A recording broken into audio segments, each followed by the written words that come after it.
Hey ladies and gentlemen, welcome back to the channel. My name is KPZ. You're here on the home of the Slightly Above Average Ship Review. I am sorry to say today's match is in the German Tier 7 premium aircraft carrier Graf Zeppelin, which I only purchased because it was the only ship I could purchase with the 70% ships count. We're on estuary. We are down tier, and it is a capture the base match here in the Graf Zeppelin. I will warn you in the beginning, if you are going to get Graf Zeppelin, please make sure your plane recharge is at the shortest possible duration, because this carrier is in danger of being deplaned. Here, the first sortie, I don't think I'm going to do a fake drop or a dummy run or whatever you want to call it, but I will do that for some of them in the future, because this carrier does not recharge planes quickly enough to avoid being deplaned. Alright, we're moving in. Our first drop with the armor-piercing bombs. Remember the Enterprise's armor-piercing bombs? These ones are a lot more effective. Alright, we got 3 hits and 3 Citadel hits, and as you can see, of all my planes, I quickly lost 3 of them, leaving 3 behind to do this run, and one of them dies on the run itself. So these planes don't have a lot of health, in my opinion. There's another Citadel hit. We're going back to the ship. We're going to switch to torpedoes. If I'm remembering correctly, the AP bombers have 8 planes in a sortie. The torpedo planes have 9 planes in a sortie, if I'm recalling that correctly. Hopefully I am. And so we're moving in here looking for a good target. I have to say there were a lot of targets in this match. It was recorded yesterday afternoon before I went to that memorial service. Full disclosure, that was just for a coworker of mine. I'm not going to pretend we were great friends or anything like that. It's a shame that he died, but it is what it is. Alright, there are 3 torpedo strikes, and as you can see, we're getting planes knocked out. Not through any consumable, I don't think, but just because we're not overlapping a circle. I don't even think I'm going to get that torpedo off, and the plane gets killed. So please see that evidence right there of those 2 sorties. You will be deplaned if you don't start doing fake drops. That's just a fact. And as you can see, we have 0 torpedo planes left and 8 AP bombers left. So here we're doing a dry run on the island, doing a little landscaping, just because you have to do that with this carrier. Now granted, I didn't totally build it for plane recharge at the time that I took it out of the port for a couple different reasons. We will talk about that in the port review. Here we're getting some torps off. Thankfully for me, there was a lot of battleships in this match, so a lot of good targets. There's another couple torpedo strikes, and we are already out of airplanes. Alright, back to the AP bombers in the air. It is the same type of airplane for the AP bombers and the torpedo bombers, the Junkers Ju-87. So we're going to do a false drop right there and then move on to our target. And so my advice to you is, unless you're launching a sortie of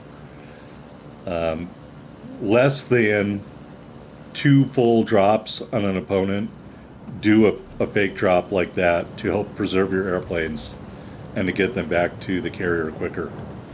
Alright, moving in. Is this Atlantico again? I don't think so. We had to move in a little closer there. Still got a Citadel hit out of it. You know, I remember when these carriers first came out, you would get punished by these Citadel hits. Not so much anymore, but they're still doing damage. You just got to make sure they count when you're hitting. So you want to try to release them in the German aircraft carriers. You want to release your AP bombs as soon as that green circle goes active. That's going to give you the best penetration multiplier based on my understanding of how the mechanics work. So for most of these, you will see a high up drop. There are some where because I started the drop too early because I was scared about losing airplanes, where I had to get really close to do the drop, and you'll see those drops are less effective when we're doing with the AP bombs. All right, battleship, going to turn into some torpedoes here. Thank you very much. And already just going right back to the carrier to try to get some of those planes back. 3 more torpedo strikes. We were well over 50,000 damage. Taking a look at the scoreboard, we've lost just 1 ship. The enemy has lost 3 ships. And we have a pretty healthy points lead. But in a captured the base match, you can lose by losing the cap, or by getting all the ships killed, or just the clock running out and you having more points. So I'm keeping that in mind, and you should too when you are playing a carrier. Gonna drop again. Another really nice drop. Pretty much goes active right away. And there are a couple more Citadel hits. And then wheeling around, you can see these planes are really fragile, folks. Really fragile. I had to use the invulnerability when I dropped the first time.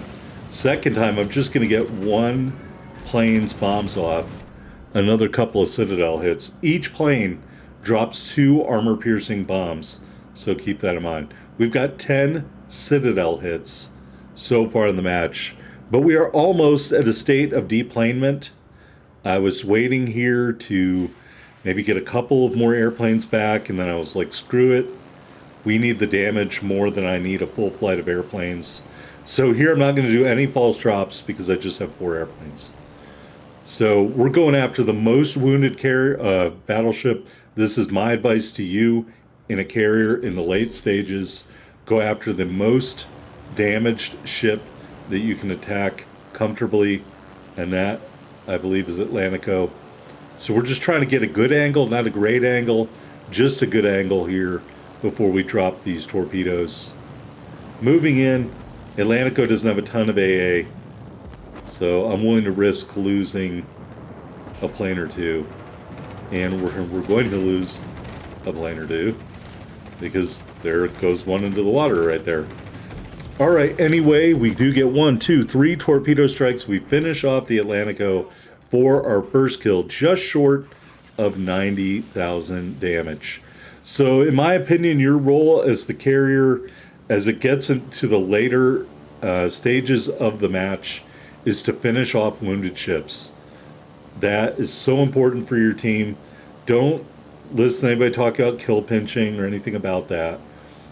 You are a damage. That's your role, to create damage. But when the time comes, you have the opportunity to finish off a wounded ship. Go ahead and do it. Here's one where maybe my drop didn't line up just right. We had to get a little too close. As you can see, no Citadel hits there. But at this point, again, I'm just trying to get good hits. And these planes are going to get killed. Man, the health of these planes is so low. I really am going to strongly reconsider what mods I used when I was building this ship. All right, quick check of the scoreboard. The red team's tightened it up. We have a 1-ship lead. We have a 100-point lead. And I'm going after another battleship. I was very lucky that this match had a lot of battleships in it. Now, a ton of matches at this here are going to have 5 destroyers. It's going to be hard for you to do damage against destroyers. Those AP bombs really don't work on destroyers. Your torpedoes are a little too slow against a faster destroyer. So keep that in mind. You should be focusing on the ships you can hit. Spotting a destroyer, on the other hand, is almost as valuable if you have someone else on your team to shoot at it. So for that case, I would say really great pairings for a division with a carrier, especially at this here, as we missed that drop, unfortunately, would be a cruiser with a fast reloading main battery, like a light cruiser, HE spammer type ship with a low shell arc, not an American one for the most part, or a gunboat destroyer, and you can work with the carrier to target certain enemies that, for instance, you know, I can't bomb destroyers in this thing, but I can spot the enemy destroyer, and then maybe like an Italian destroyer, you're in that smoke screen, able to gun down the enemy ship. There we get another really lucky torpedo strike. That guy, I don't know, maybe he was doing some day drinking. Kill number 2, we're over 100,000 damage, still maintaining a 1-ship lead.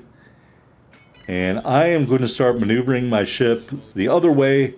I was originally going to go up this side of the map and realized that's where most of the red team was. So not a great idea.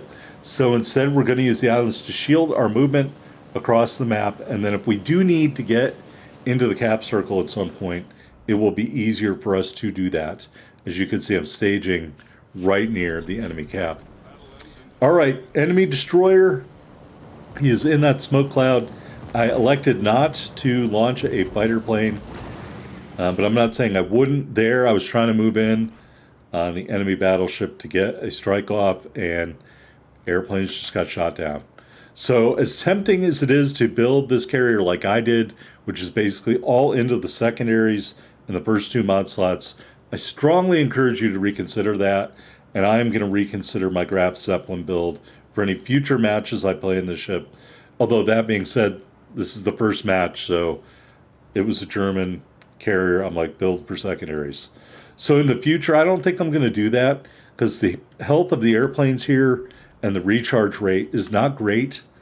And I know you should build into your strengths, but this is a scenario where I think you should really avoid that strategy and instead try to shore up your plane health and your plane recharge, because I think I've shown here really conclusively that you can be deplaned very easily, that your planes don't have any health. And we can talk about the damage all day long, but if you don't have any airplanes left, you can't do damage. Okay? So in order to remain a beneficial member of your team, my advice is to build the Graf Zeppelin for plane recharge and plane health, and forego any stat boosting of the secondaries with mods. Simply because if you're engaging a ship at secondary range with your aircraft carrier, you have bigger problems. Like the destroyer got behind the wire and you are close to being killed.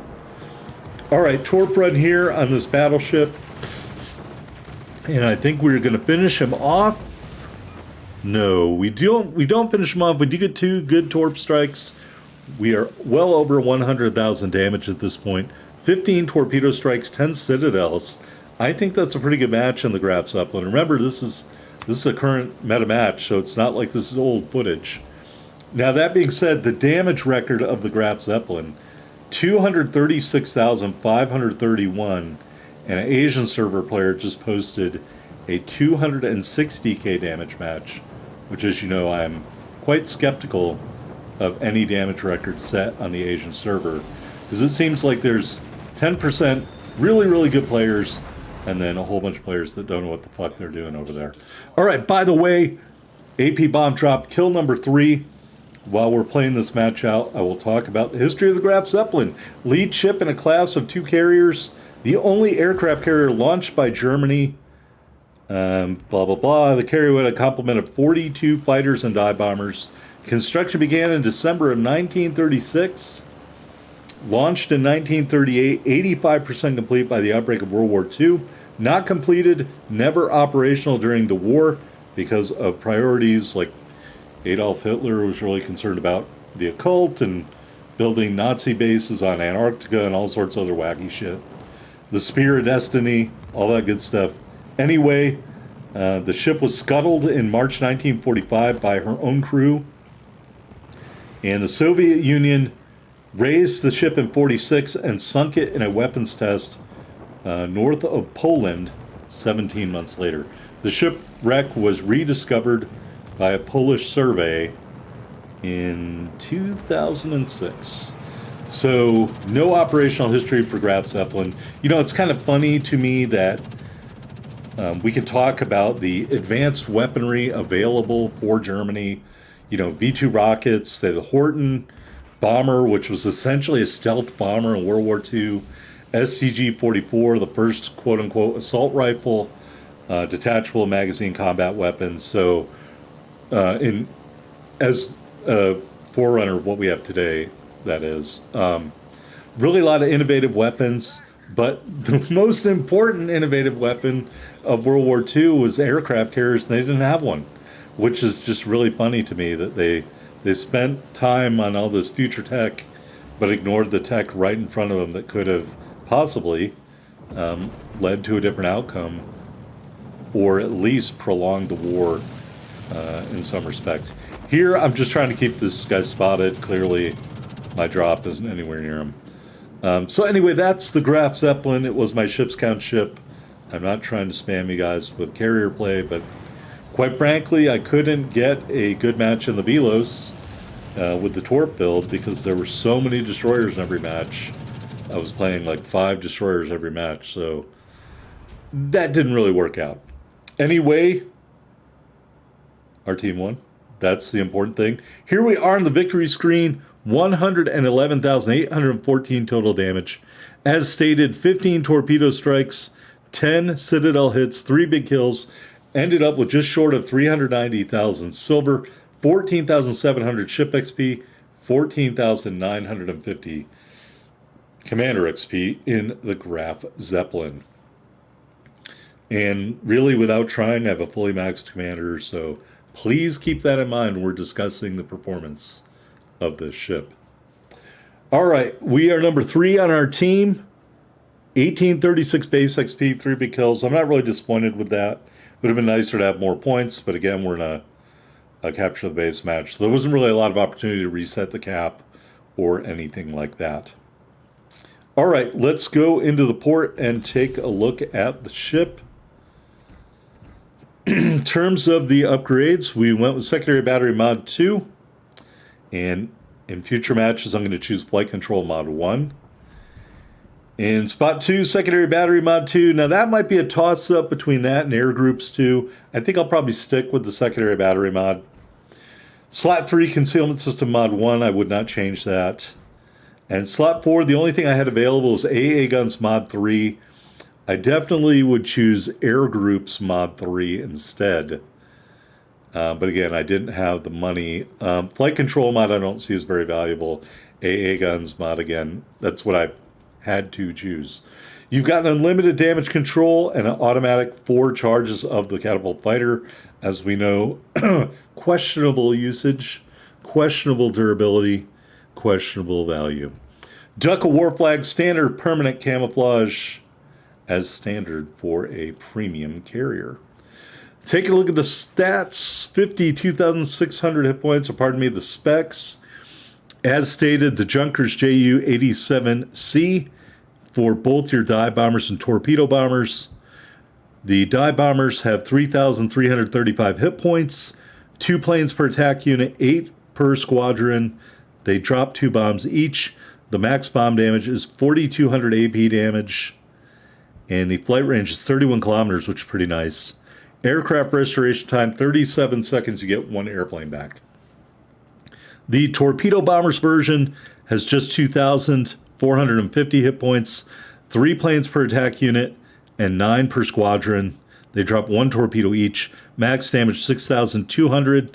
They have a 6-kilometer range at 60 knots. The flight range is 29 km for the torpedo planes. 32-second restoration time, 1 plane per restoration. Here's your secondary battery, 2 sets of secondaries, range of both 8.3 kilometers. First set of 6x2 105s, reloads every 4.2 seconds, 1,200 HE shell max damage with a 5% fire chance. Second set of 8x2 150s, reloads every 8.9 seconds, 1,700 HE shell max damage with a 8% fire chance. AA Defense, your first set of secondaries is dual purpose, is your longest reaching AA out to 4.5 km. Your best AA, the 37mm flat guns, just 170 damage per second. I do not consider this to be a strong AA suite in the least. All right, maneuverability 32 knots, abysmal 1,140 meter turning circle, 13.7 second rudder shift time, concealment 10.8 on the surface, 8.3 from the air, 2 guaranteed. And we kind of have a lot of stuff into the concealment. As you can see, that was our first match. And so the game you just saw was it. Armor viewer, below water citadel. That's nice, I guess.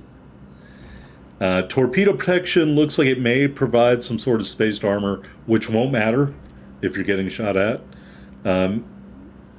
21 millimeter bow with a 30 millimeter armor belt. Again, meaningless for this ship. I couldn't really nail down the flight deck here because of the way they discussed it, but it's between 9 and 60 millimeters. I think most that's probably around 20 or 25. And that is the armor profile of the Graf Zeppelin. Here's our fully maxed commander, Hans Geisler. Base trait decreases the reload of the secondaries.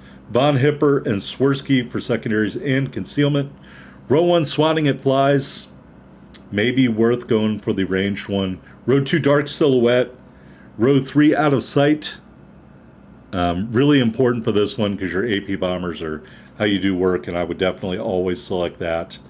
Emergency power, don't think that's as good. Look at me now, maybe a little bit better, but heavy consequences is what I choose to maximize that AP bomb damage and penetration. Legendary skill is corkscrew. I think there's one other commander that has that. So that's the Graf Zeppelin, folks. Like, comment, subscribe down below. Love to hear what you think about this ship in the comments.